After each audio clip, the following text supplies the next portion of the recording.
आक्रोश मराठी न्यूज, जनसामान्यांचे हक्काचे व्यासपीठ।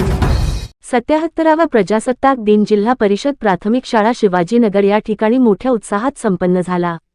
जिल्हा परिषद प्राथमिक शाळा शिवाजीनगरचे मुख्याध्यापक श्री राजेश तुळशीराम ओव्हाळ सर यांनी सर्वांचे स्वागत केले। कार्यक्रमाचे प्रास्ताविक शाळेचे उपशिक्षक श्री पोपट सदाशिव धायगुडे यांनी केले। जिल्हा परिषद प्राथमिक शाळा शिवाजीनगर येथील ध्वजाचे ध्वजारोहण शाळेतील सेवाज्येष्ठ शिक्षक श्री संतोष बबन जाधव गुरुजी यांनी केले। ध्वजारोहणाच्या कार्यक्रमासाठी अध्यक्ष व उपाध्यक्ष शाळा व्यवस्थापन समिती शिवाजीनगर, सरपंच व उपसरपंच ग्रामपंचायत शिवाजीनगर, आजी माजी स्वातंत्र्य सैनिक, पालक व ग्रामस्थ, महिला मोठ्या संख्येने उपस्थित होते।